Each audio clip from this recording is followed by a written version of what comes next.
Hi అందరికీ నమస్తే. నా పేరు శ్యామ్. ఈరోజు బిగ్ బాస్లో చూసుకున్నట్లయితే చాలా అంటే చాలా ఎరాషన్ కోసం అయితే పెద్ద ఫైటే జరిగిందని చెప్పాలి.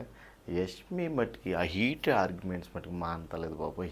ఆ ప్రేరణ కూడా సంచాలకుగా పాపం చెప్తా మొత్తం అన్ని వన్ బై వన్ అన్నీ చెప్పేసుకుందాం.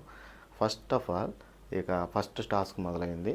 ఎవరి క్లాన్ చీఫ్ ఫొటోస్ వాళ్ళ బాక్స్లో పెట్టాలి. వీటిని వాళ్ళిద్దరూ డిఫెండ్ చేసుకొని ఎవరికాలే తీసేసుకోవచ్చు అనమాట. ఈ విధానంలో పృథ్వీ ఎంతో ట్రై చేశాడు కానీ ఆ అగ్రెసివ్నెస్ అనేది తగ్గించుకోవాలి పృథ్వీ. ఇంకా నువ్వు అది అగ్రెసివ్ అలాగే మెయింటైన్ చేస్తున్నావు.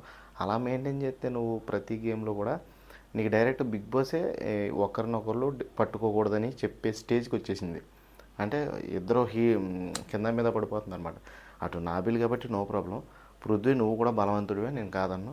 కాకపోతే అంత అగ్రెసివ్ కాకుండా మీరంత కలబడిపోయి కాకుండా ఏదో సింపుల్గా ఆడితే బాగుండని నా ఉద్దేశం. Okay, but fine. సంచాలకుగా మన సీత ఉంది కాబట్టి సీత మట్టికి న్యాయమైన పాయింటే ఇచ్చింది. ఎందుకంటే చాలాసార్లు చెప్పి చేసింది. మనోడు ఇక హీట్ ఆర్గ్యుమెంట్స్ మట్టుగా మానట్లేదు, అటాకింగ్ మానట్లేదు కాబట్టి వాళ్ళకి ఇచ్చేసింది. ఫస్ట్ టాస్క్ వచ్చేసి మన అభయ్ నవీన్ గెలిచాడు. నెక్స్ట్ టాస్క్ ఇక ఫుడ్, రేషన్ సంపాదించుకునే మరో అవకాశం. ఇదంతా రేషన్ కోసం, కోటి తిప్పలు. నేను అనే డైలాగు బిగ్ బాస్ కూడా అన్నాడు, కోటి కొరకు కోటి తిప్పల్లో ఇదో తిప్పల్లో. పాపం. సరే, నెక్స్ట్ టాస్క్ వచ్చేసి క్యాబేజీ. మన ఈ టాస్క్లో వచ్చేసి సంచాలకుగా మన మణికంఠన్ పెట్టారు. బిగ్ బాస్ నిర్ణయించాడు. ఇక పార్టిసిపేట్ వచ్చేసి ఆదిత్య ఓం గారు, వాళ్ళ క్లాన్లోనేమో ప్రేరణ గారు, ఈ క్లాన్లో నిఖిల్, సోనియా గారు. ఇక నిఖిల్ చెప్పేది ఏముంది, టాస్క్ అంటే ప్రాణం తీసేసుకుంటాడు, మామూలుగా ఉండదు. ఫైట్ వస్తాడు, గట్టిగా ఇచ్చి పడేస్తాడు అనమాట. ఆ క్యాబేజీ తోసేటప్పుడు పాపం మ్యాక్స్ టు మ్యాక్స్ ఇద్దరు కష్టపడ్డారు. ఎవరిని తక్కువ అంచనా ఏజ్ గ్యాప్ వల్ల పాపం ఆదిత్య ఓం గారు స్లో అయిపోయాడు. కానీ లేకపోతే గట్టిగా వేసుకునేవాడే. మంచి వయసులో ఉంటే గట్టిగా వేసుకునేవాడే. ఆయన ఏజ్ గ్యాప్ వల్ల ఆయన కుర్రోళ్ళతో పోటీ పడతామా చెప్పండి. ఈ వయసులో మా వయసుతో పోటీ పడతాకే మాకు ఓపు ఉండదు. కుర్రోళ్ళతో ఎలా పోటీ పడతాం? పాయింటే కదా. ఇప్పుడు ఆదిత్య ఓం గారు కూడా ఆయన వయసు 50 సంవత్సరాలు, నా 40+ అనుకుంటా, 40+ కాబట్టి ఆయన ఏజ్ సహకరించలే. సాధ్యమైనంత ట్రై చేస్తారు. ప్రేరణ మటుకు చాలా స్పీడ్ ఉంది, చాలా అంటే చాలా లేడీ పిల్లలు ఉంది. ఇటు పక్కన ఈ క్లాన్లో చూసుకుంటే నిఖిల్ స్పీడు, ఈ క్లాన్లో చూసుకుంటే ప్రేరణ స్పీడు. ఇద్దరికైతే టక్కబోరే తగిలింది. కానీ విన్నింగ్ పాయింట్ వచ్చేసి మన నిఖిల్ సొంతం చేసుకున్నాడు. అంటే చెరుకు పాయింట్ అయితే 2 టాస్కుల్లో ఫస్ట్ నబిల్ గెలిచాడు, తర్వాత నిఖిల్ గెలిచాడు. Okay, that's fine. ఇద్దరు సమానం అయిపోయారు. ఇప్పుడు 3వ టాస్క్, ఆఖరి అవకాశం. ఈ టాస్క్లో ఎవరైతే విన్ అవుతారో వాళ్ళకి మెజారిటీ ఆఫ్ రేషన్. తెలుసు కదా, లాస్ట్ వీక్లో చూసాం కదా ఈ రేషన్ గోల. ఈ రేషన్ పంచాయతీ ఎప్పుడు అలాగే ఉంటుంది. నామినేషన్ అవగానే రేషన్ మొత్తం వారం అంతా కొట్లాట పంచాయతీ ఇదే ఉంటుంది. ఈ పంచాయతీలు తప్పితే ఏమీ లేదు. ఇంకా చూసుకున్నట్లయితే మన 3వ టాస్క్ వచ్చేసి బెలూన్స్. ఎవరు బెలూన్స్ ఎక్కువ పగలగొడతారో అది సంథింగ్. అక్కడ ఇద్దరికి అక్కడ చీఫ్ కింద సంచాలకునేమో సోనియా నిలబెట్టాడు బిగ్ బాస్. ఒక క్లారిటీ అయితే మిస్ అయింది అక్కడ. అది ఏంటి అంటే, మీద ఎన్నైతే ప్రత్యర్థి బెలూన్స్ ఉంటాయో వాళ్ళు విన్ అన్నాడా, లేకపోతే ఆ బెలూన్స్ పగలగొట్టిన వాళ్ళు ఎక్కువ ఎవరైతే పగలగొడతారో వాళ్ళు విన్ అన్నారనేది తెలీదు. అక్కడైతే హీటెడ్ ఆర్గ్యుమెంట్ అయితే జరిగింది. యష్మి ఇక తెలియదేముంది, ఓ కొట్టేసుకుంటుంది, బాధేసుకుంటుంది, చింపేసుకుంటుంది బాబాయ్. నేనైతే దాన్ని మటుకి నేను కూడా గెస్ట్ చేయలేకపోతున్నాను. ఏంటంటే ఎక్కువగా నిఖిల్ది వయసు చూసుకుంటే ఆల్రెడీ ఆ స్టిక్ అనేది ఇరిగిపోయింది, 2 times ఇరిగిపోయింది. అయినా సరే గేమ్ పాస్ అవ్వాల. అభయది కూడా తప్పు ఉంది, బయటికి వెళ్ళిపోయి పగలగొట్టడం అట్లాంటివన్నీ చేశాడు. సో సంచాలకుగా సోనియా మటుకి నేను ఎన్నిసార్లు చెప్పినా ఏం చేసుకుంటావు చేసుకో, నేను ఎట్లా ఆడతానన్న ఆర్గ్యుమెంట్ ఒకటి అయితే రేజ్ అయింది. దానికి ప్రతిఫలంగా ఆమె డెసిషన్ వచ్చేసి నిఖిల్ క్లాన్కి ఇచ్చిందంటే వాళ్ళ క్లాన్కి ఇచ్చినట్టే. సో ఈ నామినేషన్స్లో సంచాలక్ మాటే ఫైనల్ కాబట్టి అభయనవీన్ కూడా నాకు నో ఇష్యూ, ఏం పర్వాలేదు, మీరు ఎలా డెసిషన్ ఇస్తే అలా నేను యాక్సెప్ట్ చేస్తానని చెప్పడం అయితే జరిగింది.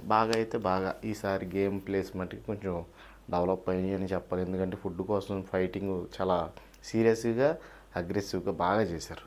చాలా అంటే చాలా బాగా నచ్చింది. ఇక చూసుకుంటే మన ప్రేరణనేమో ఈ క్యాబేజీ టాస్క్లో సంచాలకుని బాగా హీట్ ఆర్గ్యుమెంట్ చేయడం వల్ల మన మణికంఠ పసి హృదయం కందిపోయిందన్నమాట. ఈ పసి హృదయాన్ని కూల్ చేయడానికి మన ప్రేరణ మళ్ళీ వెళ్ళి హగ్ చేసుకొని వాడు బాధపడుతుంటే ఈవిడ ఓదార్చి, ఓకే రా, ఐ అండర్స్టాండ్, నేను కూడా పప్పు అయ్యాను ఓ టాస్క్లో, నువ్వు అయ్యావు, so what is the different, no problem, మన ఇద్దరం పప్పులమే, మనం వెళ్ళి పప్పు అన్నం తిందాంరా అని తీసుకుపోయింది. ఓకే, ఇక్కడికి గోల అయిపోయింది. ఇక యష్మి అంటావా, యష్మిని మనోడు పొద్దున్నే వాటేసుకొని సారీ కొడుతున్నాడు. ఆమెమో యాక్సెప్ట్ చేయట్లేదు. నువ్వెన్ని చేసినా నేను నామినేషన్లో పెడతానంటే పెట్టుకో, రీజన్ లేకుండా పెట్టొద్దు, ఏదో ఒక రీజన్, నాకు మట్టుకు రీజన్ దొరక్కు నువ్వు అంటుంది. ఇంకా దొరకపోయినా ఈమె సైకో మెంటాలిటీకి వాడు ఖచ్చితంగా నామినేషన్స్లో ఉంటాడు, ఆడు సైకో మెంటాలిటీకి నువ్వు నామినేషన్స్లో ఉంటావు, మీ ఇద్దరు పంచాయతీ ఇవాళతో తీరేది కాదు, ఇది ఎప్పటికీ జరుగుతూనే ఉంటుంది. ఓకే, ఇది పెద్ద లైఫ్ సైకిల్ అన్నమాట. ఒక విషయం క్లారిటీ ఏంటంటే,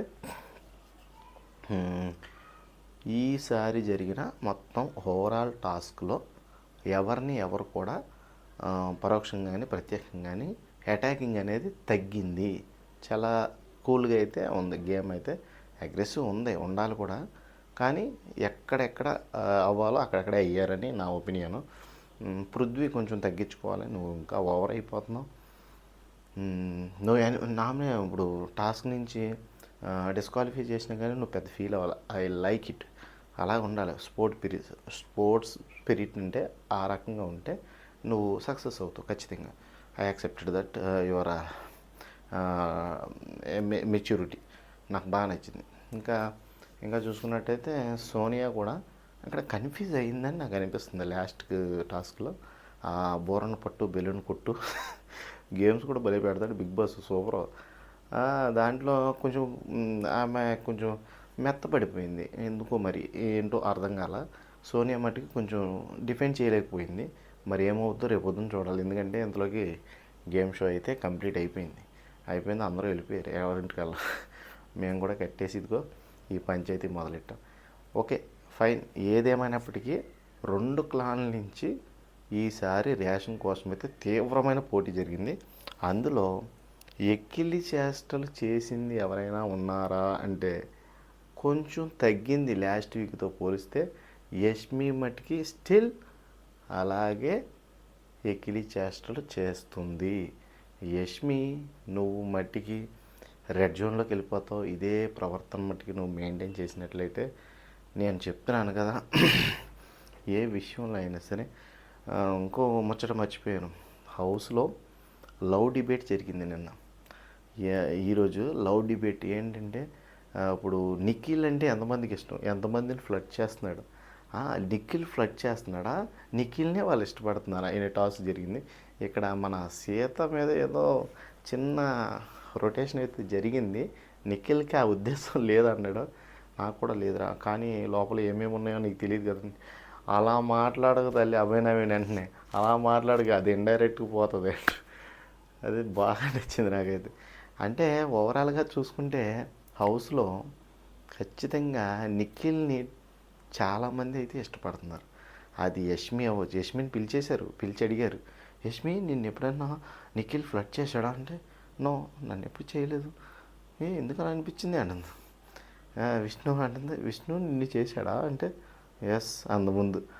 నువ్వు అలా అనక తల్లి, అందరూ అలాగే అనుకుంటారు బయట చూసే వాళ్ళందరూ. అది తర్వాత ఎప్పటికో నో చెప్పింది విష్ణు. నాకు తెలిసి అందరికన్ను మన కండల రాజా నిఖిల్ మీదే ఉంది. కండల రాజా కండలతో గట్టిగా పిసుగుతామని అందరూ కూడా నిన్నే ఎంచుకుంటున్నారేమో, మరి చూసుకో జాగ్రత్త, నిన్ను పిసికేస్తారో ఒకటే బత్తాయి. అంటే అన్ని బత్తాయిల కంటే నీ బత్తాయి అందంగా ఉన్నట్టుంది వాళ్ళకి. సరే జాగ్రత్త, మరి హౌస్లో చాలా జరుగుతాయి. నువ్వు ఇదే రకంగా అందరితో సనువుగా ఉండే. ఓకే, అందరూ నిన్నే టార్గెట్ చేశారు కాబట్టి నువ్వు ఎంతవరకు వీలైతే అంతవరకు బయటికి వెళ్ళిపోయి ప్రశాంతంగా గేమ్ ఆడుకో, లేకపోతే నీకు గేమ్ డిస్టర్బ్ అయిపోతే నేను హెల్మెట్ ఇచ్చి పడేస్తారు. ఓకే, అందరికీ ధన్యవాదాలు, శుభరాత్రి. Okay, good night, all of you, love you all.